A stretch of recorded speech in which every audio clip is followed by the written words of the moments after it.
가나안 땅에 왔지만 그 가나안 땅에 기근이 심해서 그 심한 기근을 피하여 애굽으로 아브라함과 그 일족들은 함께 자리를 옮깁니다.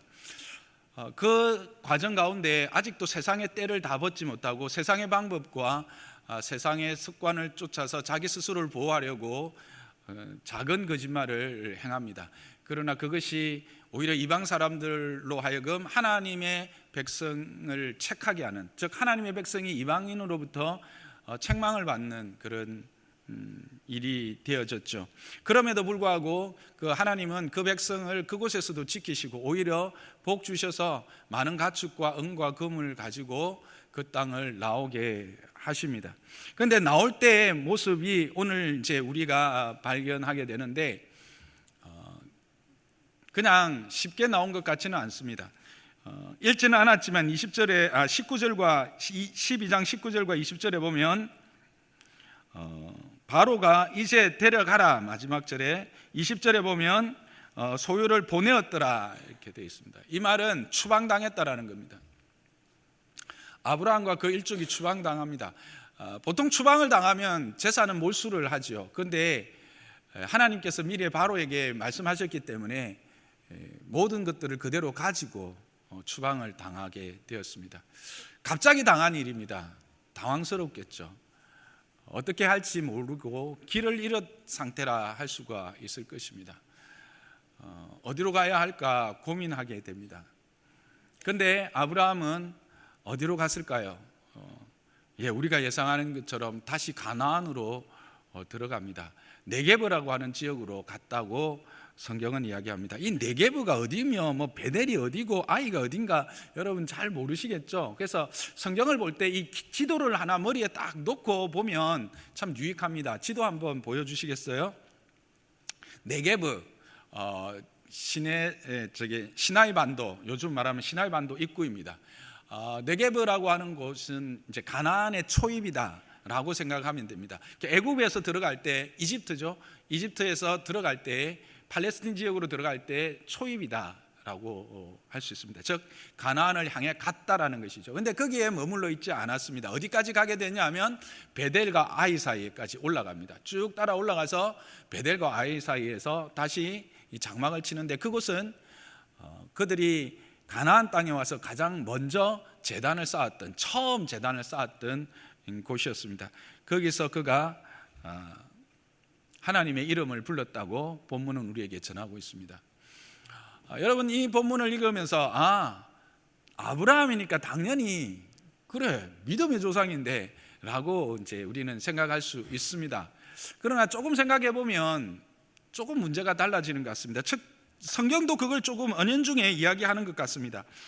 13장 보면 1절에 이제 아브라함이 애굽에서 아내와 또 롯과 함께 올라갔다고 했는데 그때 어떤 상태였냐면 아브라함에게 가축과 은과 금이 풍부한 상태였더라 그렇게 말합니다. 이걸 이제 붙여서 말해보면 저는 이렇게 이야기하는 것 같습니다. 아브라함이 가축과 은과 금이 풍부하였음에도 그는 가나안으로 다시 돌아갔다라고 말하는 것 같습니다. 여러분 지금 아브라함이 하나님의 인도함을 따라서 가나안에 갔습니다. 그런데 가나안이 어떤 땅이었습니까? 모든 것이 아브라함을 위해서 준비된 땅이었습니까? 아브라함이 오기만 하면 그를 위해서 모든 것이 허용되는 그런 땅이었습니까? 아닙니다. 이미 죄악이 만연한 땅이었습니다. 하나님의 백성으로 살아가기에는 오히려 환경과 여건들이 너무 안 좋았습니다. 그런데 그 땅에 그런 환경뿐만 아니라 기근까지 임합니다. 그래서 어디로 갑니까? 애굽으로 내려갔습니다. 애굽에서 내려가서 잠시 피하는데 거기서 또 어떤 일을 당합니까? 창피를 당합니다. 이방인 바로로부터 막 꾸지람을 심하게 당하고 부끄러움을 당하죠. 그리고 갑자기 막 추방을 당합니다. 정신이 없죠. 길을 잃어버린 겁니다. 그랬을 때 여러분은 어떤 선택을 하겠습니까? 근데 여기서 중요한 변수 하나가 생겼습니다. 그게 뭐냐면 가나안에 들어갈 때와 애굽에서 나올 때의 형편이 달라진 겁니다. 가나안에 처음 들어갈 때는 별로 큰 가축이나 이런 것들의 언급이 없습니다. 근데 애굽을 나오면서부터 하나님이 오히려 축복하셔가지고 은과 금과 가축이 많았고 종들도 많았다고 합니다. 세상적으로 보면 예수를 딱 믿기 시작한 겁니다. 힘들고 어려워서 어쨌든 하나님의 부르심을 받아서 교회에 나왔습니다. 교회에 나왔는데 문제가 풀리는 것 같은데 풀리지 않습니다. 오히려 거기서 더 큰 기근을 만납니다. 그래서 좀 인간적인 생각을 하고 인간적으로 조금 행동했더니 막 창피를 당합니다. 거기에서 그랬는데 세상적으로는 물질이 해결된 겁니다. 물질의 문제가 해결돼 가지고 물질이 풍부해진 겁니다. 그런데 교회하고는 조금 껄끄럽습니다. 계속. 여러분의 결정은 어디로 가야 됩니까? 계속 그 길로 가야 됩니까? 가나안 가야 됩니까? 교회 가야 됩니까? 베델 아버지 집 가야 됩니까? 갈등이 생기죠. 저도 아브라함이 충분히 갈등했으리라 생각합니다. 특히 그 당시에 애굽에서 나오는 북아프리카 지역은 아주 옥토였습니다. 광활한 그 대지와 많은 그 농산물을 얻을 수 있는 땅입니다. 여러분 그것을 알 수 있는 게 로마 제국이 많은 물자들을 어디에서 실어 나릅니까? 지중해 건너가지고 그 북아프리카로부터 많은 것들을 공급받습니다. 그렇죠? 그래서 거기는 지금도 많은 문화유산들이 남아 있습니다. 고고학적으로 보면 고대의 그 땅은 아주 기름진 땅이었고 모든 것들이 풍성한 땅이었습니다. 조금만 옆으로 가면 되는데 굳이 기근이 있는 땅, 악한 땅, 시험이 많은 땅, 유혹이 많은 땅 가나안 가실래요? 갈등할 수밖에 없는 그런 시점이라고 저는 생각합니다. 그래서 지금 성경은 그걸 이야기하고 있습니다. 뭘 이야기합니까? 믿음의 걸음을 걸어간다? 하나님의 말씀을 따라간다? 그것은 결코 쉬운 길도 아니라는 겁니다. 그 길을 따라갈 때 평탄한 길은 결코 아니라는 겁니다. 시험도 만납니다. 때로는 창피도 당합니다. 부끄러움도 당합니다. 그러나 그런 부끄러움과 그런 어떤 시험 가운데서도 하나님은 그 백성을 축복하시고 은혜를 베풀어 주신다라는 겁니다. 그랬을 때 우리가 어떤 길을 잃어버렸을 때 하나님을 따라가다가 영적인 방황을 하게 될 때 우리는 어떤 선택을 해야 될 것인가 하는 것을 오늘 하나님은 이 아브라함의 모습을 통해서 우리에게 말해주고 계시는 것입니다. 아브라함은 어떤 선택을 합니까?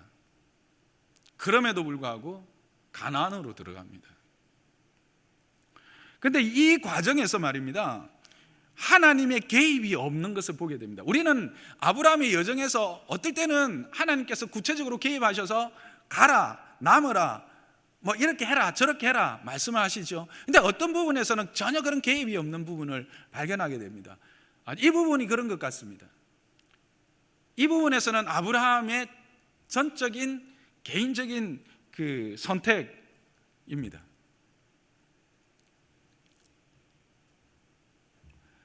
어디까지 갑니까? 베델입니다. 베델이 어떤 땅이라고요? 처음 하나님을 예배했던 곳입니다. 처음 제단을 쌓았던 곳입니다. 약속의 땅에서 처음 하나님을 예배했던 은혜의 장소입니다. 여러분, 길을 잃어버렸을 때 가장 현명한 방법은 뭔지 아십니까? 스마트폰을 켜서 앱을 다운받는다? 그것은 요즘 이야기겠죠. 근데 산속에 가면 스마트폰도 안 켜지고 전파도 못 받는 데가 있습니다. 뭐가 가장 현명한 방법입니까? 처음 왔던 곳으로 돌아가는 겁니다. 다시 처음의 위치로 돌아가는 겁니다. 그리고 거기서 곰곰이 다시 생각하고 회복해서 새롭게 바른 길로 가는 겁니다. 믿음의 여정도 동일합니다. 아브라함을 통해서 지금 그걸 보여주고 있는 것입니다. 믿음의 여정에 우리가 생각하지 못했던 많은 난관들을 만납니다. 믿음의 여정에 우리가 생각하지 못했던 모든 어려움들을 만나고 우리는 거기서 실패하고 좌절하고 넘어지기도 합니다. 그래서 방향을 잃어버립니다. 어디로 가야 될지. 아니, 오히려 내게 세상으로 향할 수 있는 기회는 더 많아졌습니다. 왜? 하나님이 물질은 축복해 주셨기 때문에. 그 어떤, 이 말은 다른 내가 원하는 어떤 은혜가 있었다는 겁니다. 죄송합니다. 코로나는 아닙니다. 뭘 했죠? 이렇습니다. 은혜가 있었다는 겁니다. 힘들고 어렵고 여전히 문제 앞에 설 수밖에 없지만 그 과정에서 분명히 하나님의 은혜는 있습니다. 우리는 그 믿음의 여정을 걸어가다 보면 압니다. 아, 이게 하나님의 은혜구나. 아, 내가 지금 힘들고 어렵지만 그래서 하나님이 나를 사랑하신다는 것을 이렇게 말씀하시는구나 하는 것들을 확인하게 됩니다. 그러면 우리는 그것에 그냥 만족해서 그것을 따라서 그냥 진짜 믿음의 걸음을 포기할 때가 많이 있습니다. 그런데 아브라함은 그렇게 하지 않았습니다. 다시 처음 주님이 불러서 약속하셨던 곳으로 돌아갑니다. 거기가 어디입니까? 베델입니다. 아버지의 집입니다. 하나님의 집입니다. 무엇을 했습니까? 다시 제단을 쌓았습니다. 하나님의 이름을 불렀습니다. 예배한 것입니다. 거저 예배한 것이 아닙니다.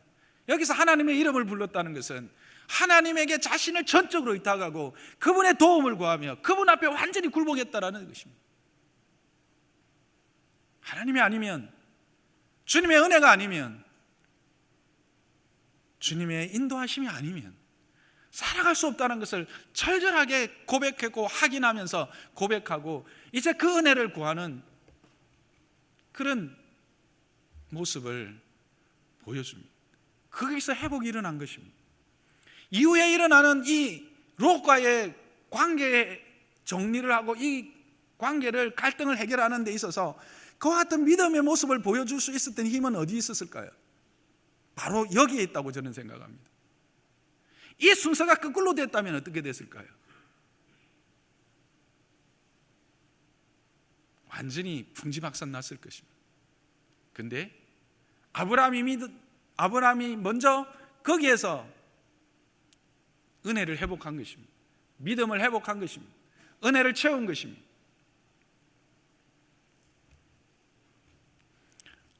여러분, 저와 여러분에게도 죄송하지만 분명히 말씀드릴 수 있는 것은 이 믿음의 여정에서 우리가 생각하지 못한 난관을 만나고 그래서 어디로 가야 될지 길을 잃어버릴 때가 있을 것입니다. 방황할 때가 있습니다. 그리고 오히려 우리에게 쉽게 생각되어지는 길이 있을 것입니다. 세상이 말하는 길이 보일 것입니다. 충분히 그렇게 살아가도 살아갈 수 있는 환경이 열릴 것입니다. 아브라함에게 가축과 은금이 많고 종이 많았던 것처럼 이제 하나님이 아니라도 살아갈 수 있는 다양한 방법들이 내 앞에 열릴 것입니다. 그럴 때 여러분, 이 말씀을 기억하십시오. 아브라함을 기억하십시오. 다시 베델로 가시기를 주님의 이름으로 축복합니다. 다시 주님 앞에 엎드리고 주님의 제단 앞에 주님의 이름을 부르는 자들이 되시기를 주님의 이름 축복합니다. 그것이 진정 영원히 살 방법입니다. 그것이 우리가 이 땅 가운데서 참된 믿음으로 걸어가고 살아갈 수 있는 방법인 것입니다.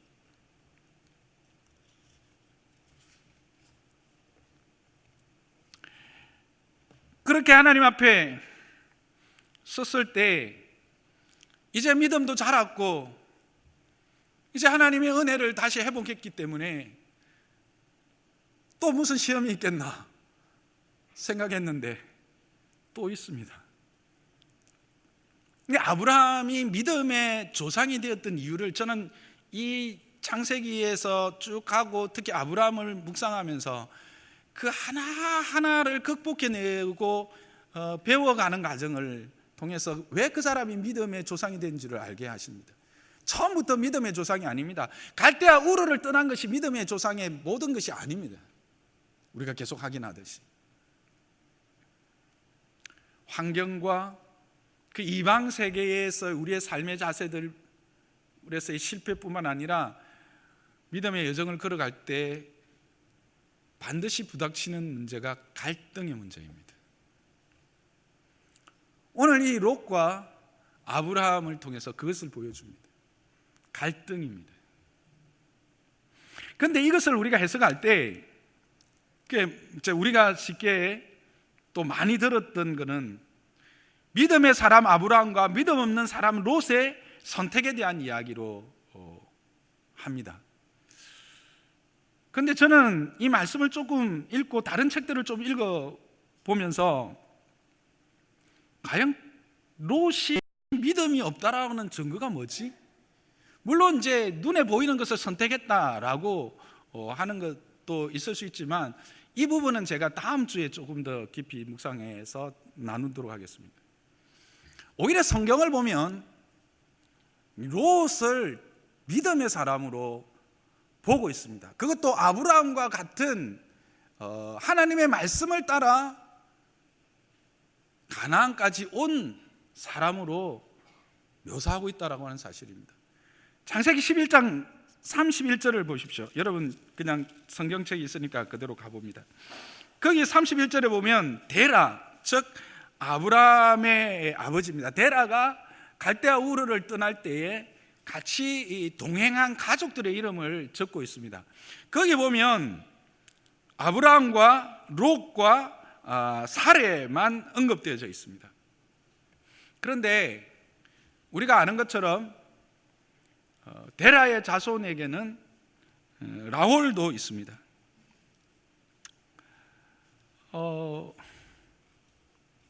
나홀이 그때 아브라함과 함께 데라가 데리고 갈 때 동행했을까요? 동행하지 않았을까요? 동행했다고 보는 것이 합당합니다. 그 이유를 알 수 있는 것은 아브라함이 이삭의 아내를 구하기 위해서 그 종을 어디로 보냅니까? 하란으로 보냅니다. 근데 하란에서 누구를 만납니까? 리브가를 만납니다. 거기에 누가 있었습니까? 라반도 있었습니다. 리브가와 라반이 누구입니까? 라홀의 손녀입니다. 그렇게 본다면 나홀이 갈대아 우르를 떠날 때 데라와 함께 같이 떠났다고 보는 것이 합당합니까? 아니면 데라가 가고 나서 한참 있다가 아이고 혼자 있으려니까 심심하네, 아버지 따라 나도 가야 되겠다 하고 왔다고 보는 것이 합당할까요? 데라가 올 때 같이 왔다고 보는 게 합당합니다. 그게 더 상식적인 것 같습니다. 그렇다면 왜 데라의 이름은 나홀의 이름은 없을까요? 하는 겁니다. 아시는 것처럼 성경에 이름을 적혔거나 이 성경의 순서, 이름의 순서를 나타낼 때 그것은 큰 의미가 있습니다. 특히 창세기와 같이 이렇게 함축적인 아주 시간이나 이 공간이나 이런 것들을 아주 함축적으로 담아낼 때는 그것이 아주 중요한 의미가 있습니다. 그때 많은 친족들이 데라와 함께 왔는데 조카들도 함께 왔을 건데 딱 이름이 올라간 사람은 아브라함과 롯입니다. 그 다음에 사레, 세 사람밖에 없다는 사실입니다. 이것은 이제 창세기를 쭉 우리가 보면 하나님의 믿음을 쫓아서 그 나라를 약속을 바라보며 같이 왔던 사람들을 언급하고 있는 부분입니다. 특히 뒤에 가면 아브라함과 사라 같은 경우에는 이 믿음의 유산을 함께 누릴 동반자로 언급하고 있습니다. 그거는 나중에 이제 아브라함이 아브라함으로 사레가 사라로 바뀔 때 그때 한번 다시 묵상을 통해서 여러분과 나누겠습니다. 어쨌든 오늘 31절에 보면 아브라함과 롯이 먼저 나오고 사레조차도 뒤에 나온다는 사실입니다. 롯이 사레보다도 앞에 언급되고 있습니다. 문화적으로 남자이기 때문에 앞에 언급했고 여자라서 뒤에 언급했다. 그렇게 따질 것 같으면 여자는 언급이 안 돼야 됩니다. 앞에서 말씀드렸던 것처럼 사레는 이 언약, 하나님의 나라의 유업을 잇는 언약에 있어서 아주 중요한 위치를 차지하는 사람입니다.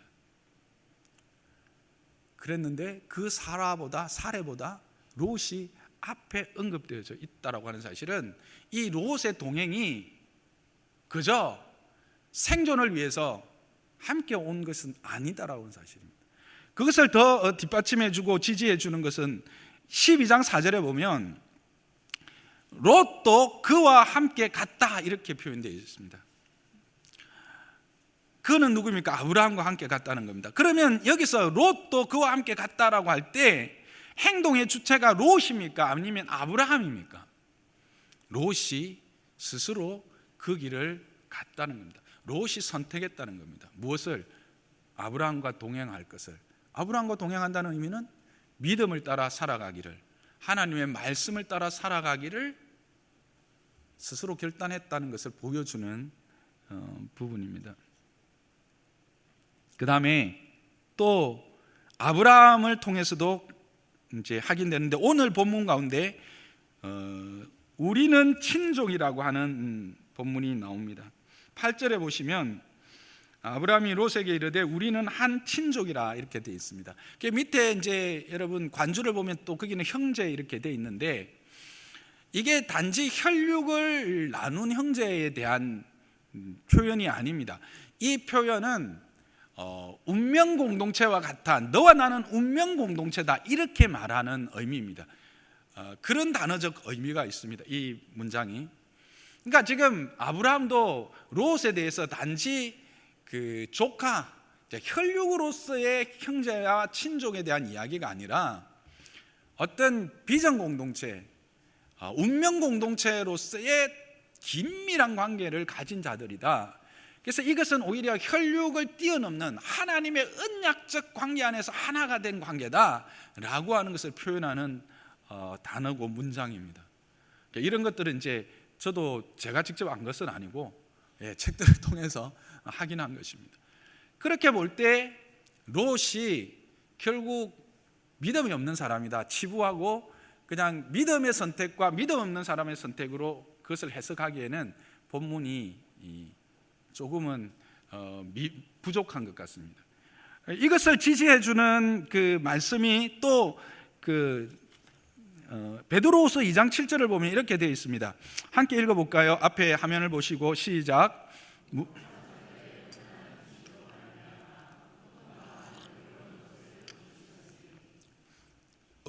롯을 향해서 뭐라고 말하고 있습니까? 의로운 사람이라고 말하고 있습니다. 어떻게 의롭다 합니까? 창세기에 의인으로 인침을 받은 자는 누구입니까? 아브라함의 믿음을 보시고 아브라함을 의롭다 하셨다고 로마서에 분명히 이야기하고 있습니다.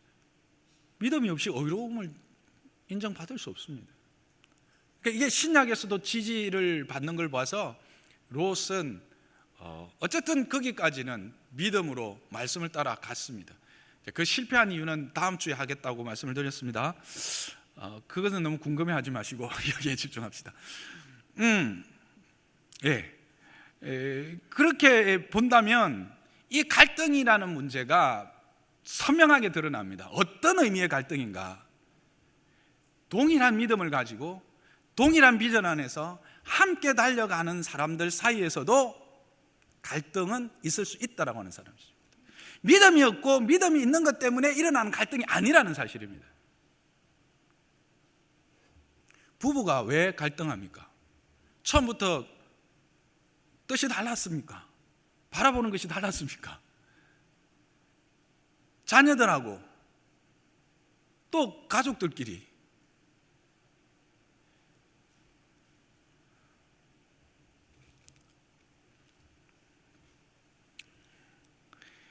아브라함과 롯의 갈등은 믿음 있는 사람과 믿음 있는 사람 사이에, 동일한 믿음을 가지고 함께 하나님의 나라를 향해 가는 사람 사이에 갈등이 있다라고 하는 사실입니다. 결국 이 땅에 관계를 가진 그 관계 안에는 갈등은 반드시 상존한다라고 하는 것을 여기서 보여주고 있습니다. 갈등이 없다? 그러면 두 가지 중에 하나, 관계가 없든지 죽었든지. 그것을 알 수 있는 것이 창세기에 선악을 알게 하는 나무의 열매를 먹고 난 이후부터 갈등은 끊임없이 계속되고 있다는 사실입니다. 그래서 예수님이 오시거나 아니면 우리가 이 땅을 떠나서 예수님에게 가기 전에는 이런 갈등에서 벗어날 수 없습니다. 그러니까 여러분, 갈등한다고 이상하게 생각하지 마십시오.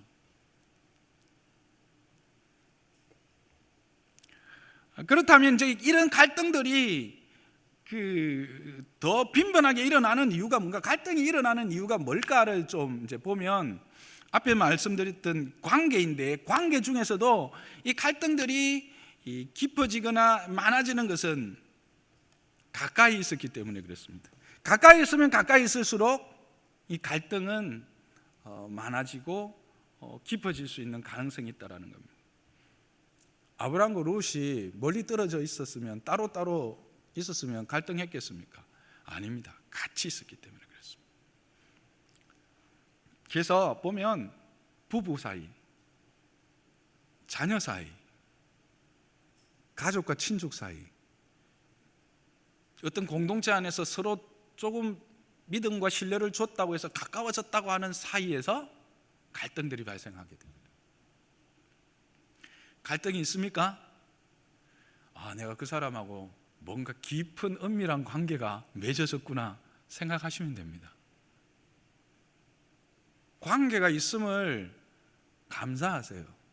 혼자 있으면 얼마나 힘들고 어려운지 아십니까? 갈등이 있다는 것은 내가 누군가와 계속해서 관계를 가지고 있다라고 하는 사실인 것을, 혼자가 아닌 것을 감사하시기 바랍니다. 감사가 안 되십니까? 두 번째는요, 참 아이러니하게도 부자가 되었기 때문에 그렇습니다. 처음에는 문제 없었습니다. 애굽에 갈 때까지는 문제 없었습니다. 애굽에 가기 전에도 몇 년인지는 모르겠지만, 가나안에 얼마나 있었는지 모르겠지만 이런 일 없었습니다. 근데 애굽에 갔다 왔는데 은과 금과 가축과 종이 많아진 겁니다.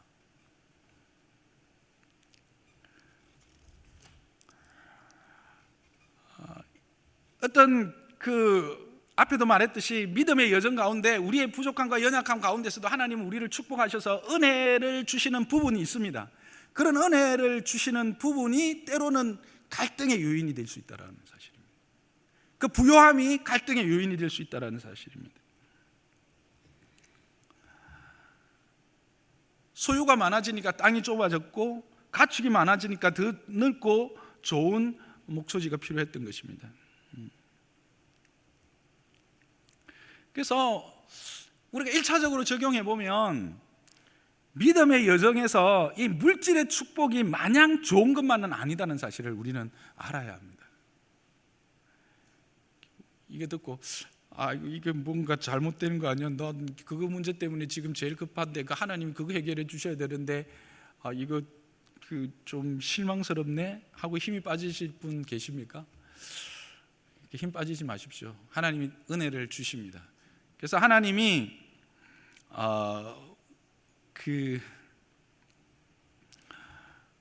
우리에게 구하게 하신 것이 있죠. 그게 뭡니까? 그래서 일용할 양식을 구하게 하시는 것입니다. 이 부에 대한 욕구는 양보와 이해와 절제의 미덕을 사라지게 합니다. 그렇죠. 물질적 부여는 인간의 양심과 이성을 무기력하게 만드는 불행의 씨앗으로 작용합니다. 그래서 물질을 사랑하는 것은 모든 죄의 뿌리가 된다 라고 성경은 이야기합니다. 요즘 가장 우리가 쉽게 접하는 뉴스 중에 하나가 대한항공 한진그룹의 사건인데 새롭지 않습니다. 수없이 많은 재벌가들의 그런 다툼들이 있어 왔기 때문입니다. 그래서 우리에게 일용할 양식을 구할 때 일용할 양식을 준다고 합니다. 근데 일용할 양식이라는 게 뭐라고요? 겨우 하루 먹을 거 아닙니다. 일용할, 그날에 필요한 모든 것들이 부족함이 없이 풍성하게 주는 것의 의미가 일용할이라고 하는 겁니다. 일용, 하루에 쓰기에 부족함이 없는 충분한, 그게 일용할입니다. 아멘이십니까? 하나님은 우리에게 그렇게 주시는 분이십니다. 오늘 내린 만나는 내일도 내리는 것을 믿으시기 바랍니다. 이것은 믿음의 여정의 과정에서도 적용이 가능합니다. 하나님에 대해서, 교회에 대해서, 성도에 대해서 이제 조금씩 알아갑니다. 그러면 어떤 현상이 나타납니까? 눈에 보이는 것들이 많아집니다. 귀에 들리는 것들이 많아지기 시작합니다. 여러분, 사춘기가 되면 본인도 힘들지만 주변도 많이 힘듭니다. 왜 그렇습니까? 이 사춘기가 뭡니까? 지식과 경험이 쌓여가면서 그것을 바탕으로 어떤 사건이나 사람에 대해서 판단하게 되는 자의식이 생기는 거죠. 자의식이 나쁜 겁니까? 이거 없으면 큰일 납니다. 있어야 되는 겁니다. 그런데 문제는 뭡니까? 이 자의식이 완전하지 않다는 겁니다. 온전하지 않은데 그때는 뭐라고 생각합니까? 지금 자신이 소유하고 있는 지식과 경험으로 판단되어지는 이 자의식이 온전하고 완전하고 퍼펙트하다라고 생각을 해가지고 그것이 모든 것의 기준이 되고 판단의 조건이 되어지기 때문에 그런 거 아닙니까? 그러니까 옆에서 어른들이 보니까 속이 고구마를 먹은 것 같이 답답한 것이죠. 근데 그때는 그걸 모릅니다. 고구마를 먹은 줄 모르고 시원한 사이다를 먹었다고 생각하고 자신의 자의식이 온전하고 완전하다고 생각을 합니다.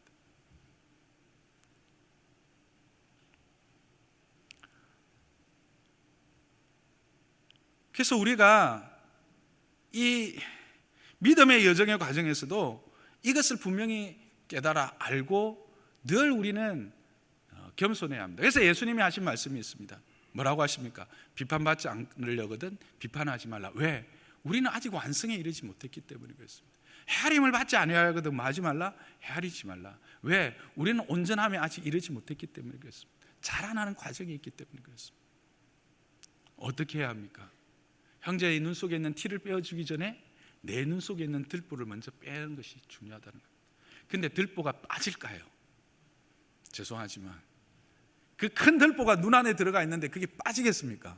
저는 그거를 생각할 때 빼고라고 했을 때 들보라는 게 했을 때 크다라는 의미도 있지만 내 힘과 내 능력으로 그거 제거할 수 없다는 이야기로 저는 들립니다. 은혜로 할 수밖에 없습니다. 그래서 은혜로 엎드릴 수밖에 없습니다. 내가 그 형제의 눈 속에 티가 보이고 헤아림이 보일 때 뭘 해야 할까요? 엎드리는 것입니다. 하나님의 은혜로 해줄 수 없습니다. 그럼 해결책은 뭡니까? 직면하는 것입니다. 이 갈등의 문제에 있어서 이렇게 이제 표면화될 때 회피하거나 그저 덮어 넘어가면 문제가 해결되지 않습니다. 오히려 더 썩어져서 냄새만 풍길 뿐입니다. 인정해야 합니다. 앞에서 우리가 하긴 했듯이 예수님 오시기 전에 우리가 예수님께 가기 전에 이 땅에서는 이 문제가 온전히 해결될 수가 없습니다. 그러면 일단 그것에 대해서 인정하고 직면해야 된다라는 것입니다. 그럼 뭘 직면해야 될까? 어떻게 직면해야 될까? 먼저는 문제가 무엇인지 정확하게 파악해야 합니다. 오늘 아브라함은 그것을 분명히 알았습니다. 내 목자와 내 목자가 서로 다투고 있다. 왜? 가축은 많고 땅은 좁기 때문에. 문제를 분명하게 확인해야 합니다. 문제가 무엇인지 파악해야 된다는 것입니다. 두 번째는 평화를 위한 대화를 시작해야 합니다. 문제를 파악했다고 거기에서 얼버무리거나 덮어버리면 해결되지 않습니다. 직면하되 파악하되 그 다음엔 대화를 시작하는데 어떤 대화를 화목케 하는 평화를 위한 대화를 시작해야 합니다. 평화를 위한 대화의 시작의 핵심은 뭘까요? 자신들의 정체성을 확인하는 겁니다. 왜 니하고 내하고 같이 있고 니하고 내하고 무슨 사이지?를 확인하는 겁니다. 오늘 아브라함은 너하고 나하고 친족이야 이런 말을 한다고 했습니다. 친족이 뭐라고요? 나눌래야 나눌 수 없는 운명 공동체와 같은 종류다. 너와 나는 하나님의 은혜 안에서 함께 묶여진 운명 공동체다 라고 하는 것을 확인한 것입니다. 부부 사이에, 자녀와 부모 사이에, 형제와 형제 사이에 갈등할 때 직면하면서 뭘 확인해야 될까요? 문제를 확인해야 됩니다. 그 다음에 또 확인해야 될 것은 우리 둘 사이가 뭐 하려고 여기 모였지? 왜 우리 결혼했어? 하나님이 널 나에게 왜 보냈을까? 나는 아빠에게 어떤 존재예요? 엄마에게 어떤 존재예요? 너는 내게 어떤 존재야? 이것들을 서로 확인해야 되는 거예요. 그래서 내가 거기서 뭘 해야 될지, 어떻게 해야 될지 그것들을 확인하는 것이죠.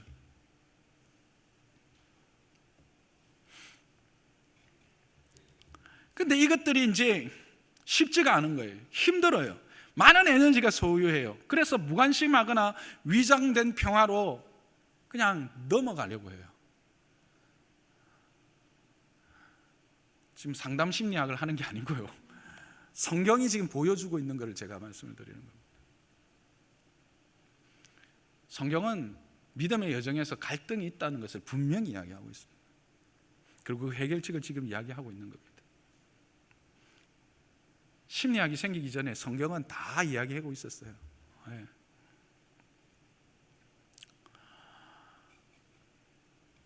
그래서 그와 같은 정체성, 우리는 왜 만나서 이렇게 살고 있고 우리는 어떤 관계인지, 그러면 우리는 뭘 해야 될 것인지 물어야 돼요.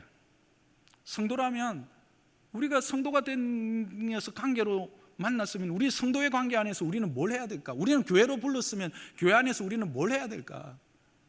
우리의 갈등의 원인이 어디 있는가? 부부라면 부부로서 다 이야기를 해야 된다는 거죠.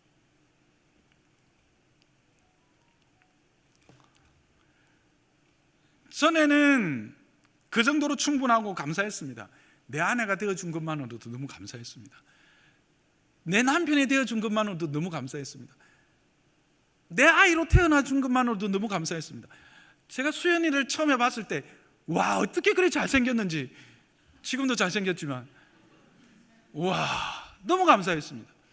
아니 저 조금 먹이고 그냥 우유 먹이는데 쑥쑥쑥쑥 자라나는 게, 이야, 이건 너무 신기했습니다. 늘 감사했을까요? 예, 갈등은 있을 수 있습니다. 근데 자라면서 우리가 기대가 생기게 되고 바라는 것들이 많아지면 요구가 많아집니다. 누가 해줄 것인가입니다. 여기서 누가 해줄 것인가? 먼저 눈에 보이는 사람이 해야 합니다. 귀에 들리는 사람이 해야 합니다. 눈에 보이는 거는요, 하라고 보이는 겁니다. 들리는 건요, 그거 하라고 들려주시는 겁니다. 가다가 손에 걸거적거리는 거요, 내 손이 치우라고 내 손에 걸거적거리는 겁니다. 내 발에 차이는 거요, 그건 내가 다시 세우라고 내 발에 차이는 겁니다. 아니면 다른 사람 발에 차여야 합니다. 집에서 똑같습니다. 이건 교회만을 이야기하는 거 아닙니다. 모든 관계에 있었습니다. 그리고 더 중요한 것은 함께 해야 합니다. 그 문제는 그 사람에게만 보이지 않습니다. 죄송하지만. 물론 특별한 것은 그 사람에게만 보이는 것들이 있을 수 있습니다. 그러나 대부분의 문제들은 같이 느낍니다. 같이 봅니다. 같이 듣습니다. 같이 불편해합니다. 함께 해야 합니다. 함께 하자고 도움을 구해야 합니다. 혼자 하면서 투덜거리지 마십시오. 마리아와 마르다. 여러분, 마르다가 예수님 오셨을 때 그 부엌에서 음식 장만한 거, 그거 나쁜 일일까요? 예수님이 그 마르다에게 책망한 것일까요? 아닙니다. 격려한 것입니다. 그런데 뭐 하지 말라? 불평하면서 하지 말라는 겁니다. 네가 하는 것만큼 하는 것으로 충분하다는 겁니다. 그럴 때 오히려 마리아에게 도움을 구하면 됐을 것입니다. 예수님, 내가 힘든데 마르다를 잠시, 또는 마르다야 내가 좀 힘든데 여기 좀 도와줄래? 그렇게 했으면 됐을 겁니다. 근데 거기에서 막 일러 바치는 거잖아요. 비난하는 거거든요. 예수님이 그거를 금하신 것입니다. 충분히 감사하시고 바라는 것과 요구하는 것이 많아지면 눈에 보이는 사람, 귀에 들리는 사람, 손에 긁어적거리는 사람이 먼저 해야 합니다. 그리고 힘에 붙이면 함께 하자고 도움을 구해야 하는 것입니다. 세 번째가, 이게 믿음의 눈으로, 이제는 여기까지는 일반적인 겁니다. 여기까지는 일반적인 세상이 말하는 것일 수 있습니다. 그런데 이제부터 믿음으로 가는 겁니다. 뭡니까? 멀리 바라보고 보이지 않는 곳까지 바라보는 비전을 가져야 합니다. 지금 눈앞에 보이는 그 땅만 보니까 갈등이 일어난 겁니다. 싸움이 일어난 겁니다. 그래서 아브라함이 뭐라고 말합니까? 9절에 내 앞에 온 땅이 있지 아니하냐, 온 땅이 있지 아니하냐, 이거를 볼 수 있는 눈이 있기를 주님의 이름 축복합니다. 우리는 믿음의 눈으로 볼 수 있어야 합니다. 지금 앞에 있는 문제 때문에 허겁지겁하지 마십시오. 그 이후에 있을 하나님의 비전을 보십시오. 하나님이 이루어 가실 것들을 보십시오. 하나님이 우리에게 주신 것들을 보십시오.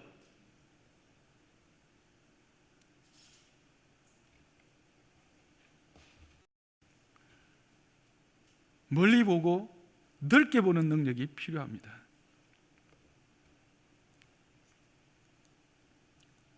눈앞에 보이는 것에서 연연하지 마시고 더 넓은 세상이 있다는 사실, 아니 그 모든 넓은 세상을 주장하시는 분이 내 아버지라는 사실을 기억하십시오. 그리고 마지막 해결책을 주어야 한다는 사실입니다. 구체적인 해결책을 주어야 합니다. 나를 떠나가라, 이건 내쫓는 게 아닙니다.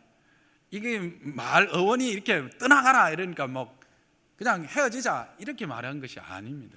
해결책을 구체적인, 이제 너하고 조금 땅이 넓으니까 우리가 여기서 그럴 게 아니라 우리가 이제는 서로의 영역을 다시 넓혀 가자, 이런 의미입니다. 새로운 답을 찾아서 가자, 이런 뜻입니다.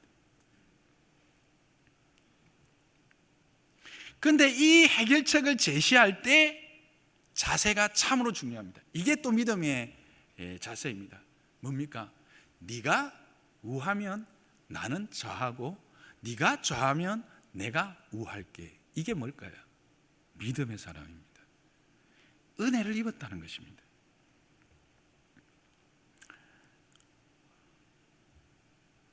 이거는 은혜의 해결책입니다. 은혜를 받았기 때문에 은혜를 베푸는 자의 자세로 문제 해결에 접근해야 된다라고 하는 사실입니다. 이게 세상과 다른 겁니다. 세상은 어떻게 합니까? 해결책을 제시할 때 그 해결책의 모든 자세는 뭐예요? 내 거도 내 거, 네 거도 내 거. 아니면 뭐 억울하지만 어쩔 수 없지만 내 거는 확실히 내 거, 네 거는 뭐 네 거가 되든지 조금 내 거도 돼도 좋고. 아닙니까?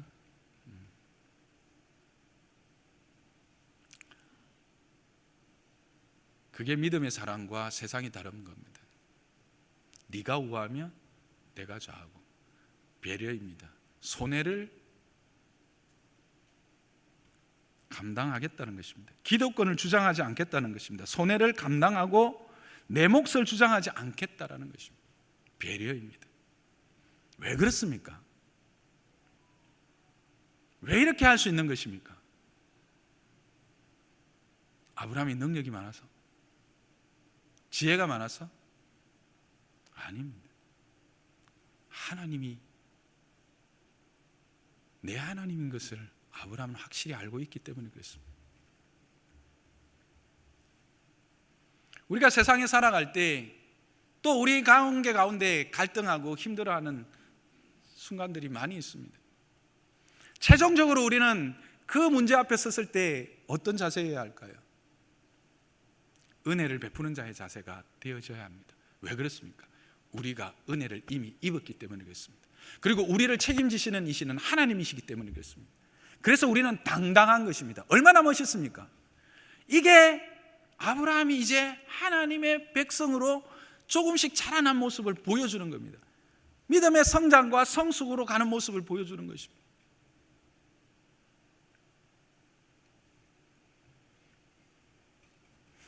은혜를 받았으면 은혜를 베푸는 자로 사는 것, 우리의 삶의 방식입니다. 믿음의 사람들의 방법입니다. 말씀을 정리하겠습니다. 믿음의 길을 잃어버렸습니까? 은혜를 갈망하고 계십니까? 처음 은혜 받았던 그 은혜의 자리로 돌아가십시오. 거기가 어디입니까? 아버지의 집입니다. 예배입니다. 예배를 소중하게 생각하십시오. 저는 이 이야기를 몇 번 했던 것 같은데 제 삶에서 믿음이 가장 좋았던 때가 언제였을까? 돌이켜보면 예배의 시간이 기다려졌을 때입니다. 그리고 모든 예배가 너무나 자연스럽게 가야 되는 줄 알고 거기 못 갈 때 오히려 안타까워했을 때입니다. 주일 저녁 예배, 수요 예배, 중고등부뿐만 아니라 청년대학부에도 그랬습니다. 그 이후에도 그랬습니다. 직장 생활할 때도. 근데 예배가 부담스럽고 예배가 귀찮아지었을 때 저를 보면 그때 제 믿음이 밑바닥이었습니다.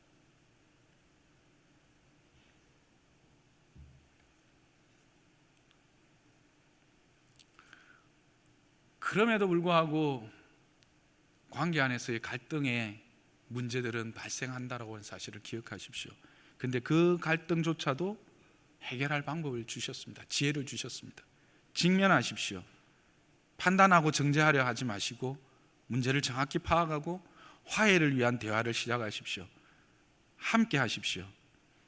정체성을 점검하고 확인하십시오. 멀리 바라보고 넓게 바라보십시오. 마지막으로 은혜를 받은 자로, 은혜를 베푸는 자로 서시기를 주님의 이름으로 축복합니다. 말씀을 생각하면서 함께 기도하겠습니다.